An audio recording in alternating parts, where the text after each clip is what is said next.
Di sebuah desa terpencil bernama Sukamaju, terdapat sebuah rumah besar yang terkenal dengan cerita-cerita mistisnya. Rumah itu milik keluarga Supriyadi, keluarga terpandang yang kaya raya. Namun, setelah tragedi mengerikan menimpa keluarga itu beberapa tahun lalu, rumah tersebut kosong dan tak terurus. Keluarga Supriyadi meninggal secara misterius setelah mengadakan pesta besar-besaran untuk merayakan ulang tahun pernikahan mereka yang ke-25. Sejak saat itu, rumah tersebut dikenal sebagai rumah. Meskipun desas-desus tentang rumah itu menyebar luas, sekelompok remaja yang baru lulus SMA, Budi, Tono, Lia, dan Ayu, memutuskan untuk mengadakan pesta di sana. Mereka ingin merayakan kebebasan setelah melewati ujian akhir. Budi, pemimpin kelompok, yakin bahwa cerita-cerita tentang rumah kematian hanya mitos yang dibesar-besarkan. Sudahlah, jangan terlalu percaya tahayul. Lagi pula, kapan lagi kita bisa mengadakan pesta di rumah sebesar itu? Kata Budi, meyakinkan teman-temannya. Meski awalnya ragu, Tono, Lia, dan Ayu akhirnya setuju. Mereka mulai merencanakan pesta tersebut dengan antusias, mengundang teman-teman dekat dan membawa segala persiapan yang diperlukan, makanan, minuman, dan musik untuk membuat pesta itu meriah. Hari yang dinantikan tiba. Malam itu, langit terlihat gelap dan bulan hanya tampak samar di balik awan tebal. Angin dingin berhembus pelan, menambah kesan suram di sekitar rumah kematian. Namun, hal itu tidak mengurangi semangat Budi dan teman-temannya. Mereka tiba di rumah itu sekitar pukul 8 malam, membawa semua persiapan pesta.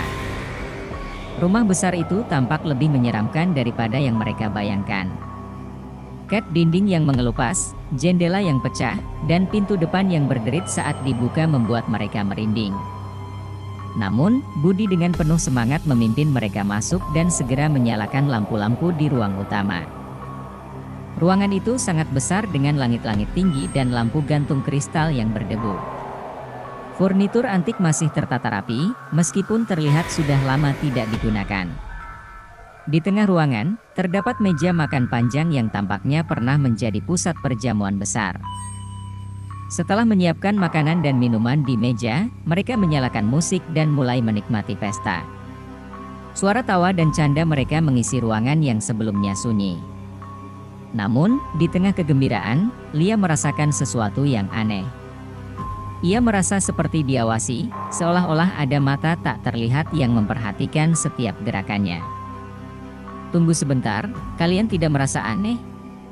Tanya Lia tiba-tiba, suaranya sedikit gemetar. Aneh bagaimana? Balas Tono sambil mengangkat alisnya. Aku merasa seperti ada yang mengawasi kita, jawab Lia sambil memeluk dirinya sendiri. Budi tertawa dan mencoba menenangkan suasana. Ah, itu cuma perasaanmu saja, Lia. Kita di sini untuk bersenang-senang, bukan untuk takut-takutan. Meskipun begitu, suasana menjadi sedikit tegang. Tapi Budi, dengan karakternya yang ceria, terus mendorong mereka untuk menikmati malam itu. Pesta kembali berlanjut, dan seiring waktu, mereka mulai melupakan rasa takut mereka, setidaknya untuk sementara. Saat malam semakin larut, mereka memutuskan untuk bermain permainan kebenaran atau tantangan. Giliran pertama jatuh pada Ayu. Ketika ditanya, Ayu memilih tantangan. Tono, yang selalu suka bercanda, menantangnya untuk pergi ke lantai atas dan mengambil sesuatu dari salah satu kamar tidur. Ayu, yang sebenarnya merasa agak takut, tidak ingin terlihat pengecut. Dengan senyum tegang, ia setuju dan berjalan menaiki tangga yang tua dan berderit. Lantai atas gelap dan dingin, seolah-olah tidak pernah tersentuh cahaya. Ayu berjalan pelan-pelan, jantungnya berdegup kencang. Sampai akhirnya ia menemukan sebuah kamar dengan pintu yang setengah terbuka. Dengan ragu, ia mendorong pintu itu hingga terbuka lebar. Di dalam kamar, terlihat sebuah tempat tidur besar yang dipenuhi debu dan spray yang sudah usang. Ayu menahan napas saat ia melihat ada cermin besar di sudut ruangan. Tiba-tiba, ia mendengar suara langkah kaki di belakangnya. Ayu berbalik dengan cepat, namun tidak ada siapapun di sana. Hanya angin dingin yang seolah-olah berhembus dari jendela yang tertutup rapat. Merasa tidak nyaman, Ayu segera mengambil boneka usang yang tergeletak di atas tempat tidur sebagai bukti dan bergegas kembali ke lantai bawah. Saat Ayu kembali, wajahnya terlihat pucat. "Aku dengar sesuatu di atas," ujarnya dengan suara pelan. "Kau pasti hanya membayangkannya," kata Budi sambil tertawa, meskipun ia juga mulai merasa tidak nyaman dengan suasana di dalam rumah itu. Mereka melanjutkan permainan, tapi suasana mulai berubah. Beberapa dari mereka mulai mendengar bisikan-bisikan aneh yang tidak bisa dijelaskan, sementara yang lain merasakan hawa dingin yang datang entah dari mana. Namun, karena tidak ingin mengganggu pesta, mereka mencoba mengabaikan semua itu. Hingga akhirnya, giliran Lia untuk memilih. Lia yang masih merasa tidak nyaman, memutuskan untuk memilih kebenaran. Tono, yang tidak ingin melewatkan kesempatan untuk membuat suasana semakin tegang, bertanya, "Apa kau pernah melihat hantu?" Sebelum Lia bisa menjawab, tiba-tiba listrik padam, membuat seluruh rumah gelap gulita. Mereka semua terdiam, hanya terdengar suara napas mereka yang tertahan. "Ini tidak lucu," kata Ayu dengan suara bergetar. Tono segera mencoba menyalakan senter di ponselnya, tapi tidak berhasil. Semua ponsel mereka tiba-tiba mati tanpa alasan yang jelas. Dalam kegelapan, mereka mulai merasakan kehadiran sesuatu yang aneh. Budi mencoba menenangkan teman-temannya, tapi ia sendiri mulai merasa ketakutan. Tiba-tiba, dari arah jendela yang terbuka, angin kencang berhembus masuk, dan mereka melihat bayangan hitam melintas cepat di luar. Setelah beberapa saat yang terasa seperti selamanya, lampu kembali menyala, tetapi suasana tidak lagi sama. Wajah mereka penuh ketakutan, dan mereka merasa ada sesuatu yang salah. Tiba-tiba, suara musik kembali menyala, tapi kali ini bukan dari playlist mereka. Musik itu terdengar kuno dan menyeramkan, seperti lagu yang dimainkan dari gramofon tua.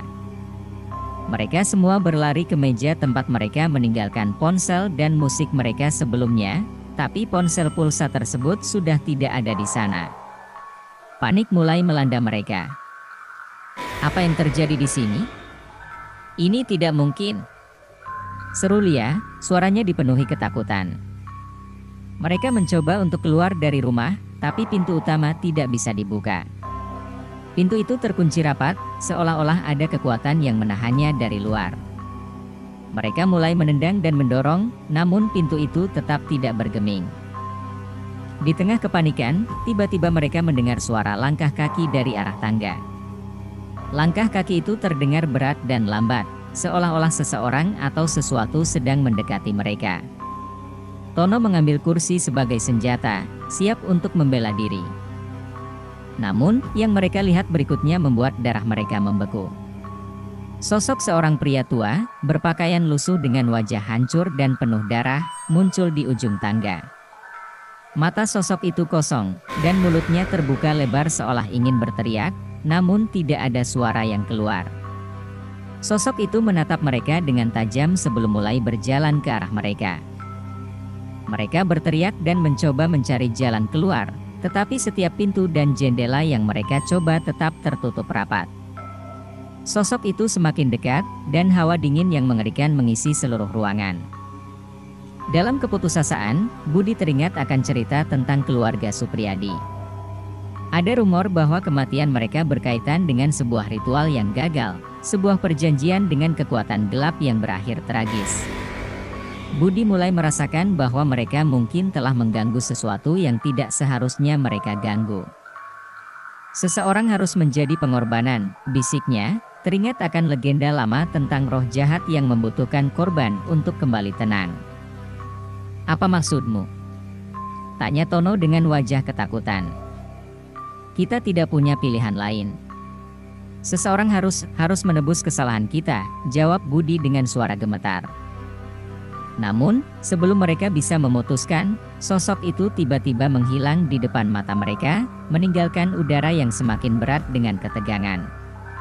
Ruangan kembali sunyi, hanya suara napas mereka yang terdengar.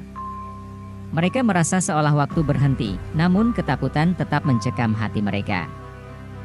Budi, yang mencoba tetap tenang, mulai menyusun rencana. "Kita harus mencoba berbicara dengan roh ini," katanya dengan suara tertahan. Mungkin kita bisa berdamai dengannya." Mereka semua terdiam, menatap Budi dengan tatapan tak percaya. Lia, yang selama ini selalu mempercayai hal-hal supranatural, mencoba mengingat mantra yang pernah dia dengar untuk menenangkan roh-roh jahat.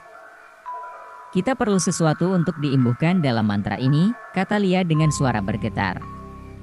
"Mungkin sesuatu dari rumah ini yang bisa menjadi perantara." Ayu, yang selama ini memegang boneka usang yang dia temukan di lantai atas, tiba-tiba merasa boneka itu lebih dari sekadar benda tua. "Bagaimana kalau boneka ini?" ujarnya, menyerahkan boneka itu kepada Lia. Boneka itu, meski kotor dan rusak, tampak memiliki aura yang aneh, seolah-olah ada sesuatu yang terkandung di dalamnya. Lia menerima boneka itu dengan ragu-ragu. Ia merasakan kehangatan yang aneh di tangannya saat memegang boneka itu. Dengan gemetar, dia mulai mengucapkan mantra yang dia ingat, berharap roh jahat itu bisa mendengarnya dan melepaskan mereka.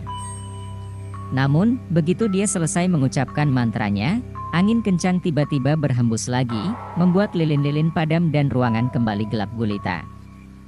Suara tawa yang mengerikan terdengar dari segala arah, seolah-olah roh itu mengejek usaha mereka.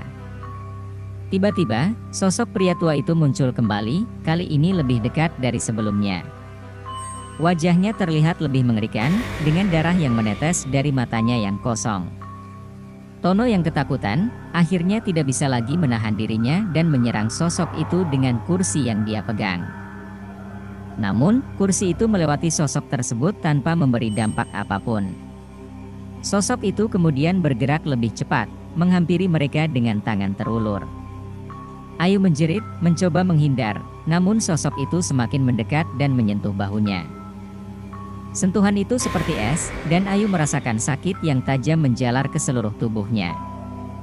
Dia jatuh ke lantai, menggeliat kesakitan, sementara yang lain hanya bisa menatap dengan ketakutan. Budi yang masih mencoba berpikir jernih, sadar bahwa mereka tidak bisa melawan sosok itu secara fisik. "Ayu!" teriaknya sambil berusaha mendekati temannya yang kesakitan, tapi roh itu seolah menciptakan penghalang tak terlihat di antara mereka. Budi merasa seperti ditarik oleh kekuatan yang tidak terlihat, tidak bisa bergerak mendekati Ayu. Sosok itu berlutut di samping Ayu, seolah-olah ingin menyerap seluruh hidupnya. Lia, yang melihat Ayu di ambang kematian, panik dan mengulangi mantranya, tapi kali ini dengan lebih keras, sambil menggenggam boneka itu erat-erat. Tiba-tiba, sosok itu berhenti dan menatap Lia dengan penuh amarah. Tanpa peringatan, dia berbalik dan menyerang Lia.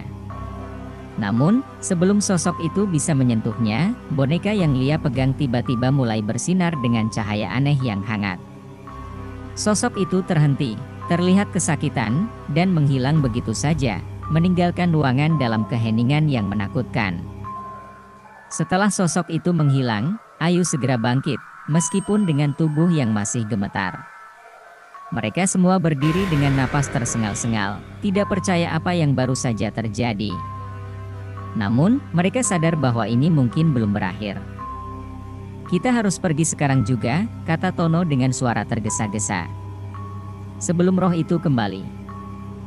Dengan segera, mereka mencoba pintu depan lagi, dan kali ini, pintu itu terbuka. Tanpa pikir panjang, mereka semua berlari keluar dari rumah itu, meninggalkan segala persiapan pesta di dalam. Saat mereka sampai di luar, angin dingin berhembus lebih kuat, seolah-olah mengusir mereka. Tanpa melihat ke belakang, mereka terus berlari sampai mereka yakin sudah cukup jauh dari rumah tersebut. Napas mereka terengah-engah, dan tubuh mereka dipenuhi keringat dingin. Mereka tidak berkata apa-apa selama perjalanan pulang, pikiran mereka masih dipenuhi oleh bayangan sosok yang menyeramkan dan kengerian yang mereka alami di dalam rumah itu. Setelah sampai di rumah masing-masing, mereka berjanji untuk tidak pernah menceritakan kejadian ini kepada siapapun. Namun, apa yang terjadi di malam itu terus menghantui mereka. Beberapa hari kemudian, Budi mendapat kabar bahwa rumah kematian itu telah terbakar habis. Tidak ada yang tahu bagaimana api itu bisa terjadi, dan tidak ada saksi yang melihat kebakaran tersebut. Namun, satu hal yang pasti, tidak ada yang berani mendekati runtuhan rumah itu lagi.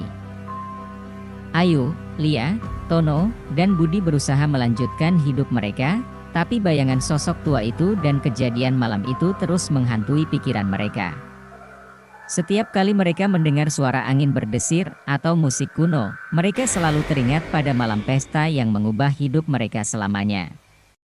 Mereka tahu bahwa meskipun mereka berhasil keluar hidup-hidup, arwah-arwah di rumah itu mungkin masih menunggu, mencari korban baru untuk menghantui. Dan pada akhirnya, mereka menyadari bahwa ada hal-hal yang seharusnya tidak pernah diganggu, bahkan oleh mereka yang menganggap dirinya tidak takut pada cerita-cerita lama. Pesta yang seharusnya membawa kegembiraan, justru membawa mereka lebih dekat kepada kematian yang mengerikan.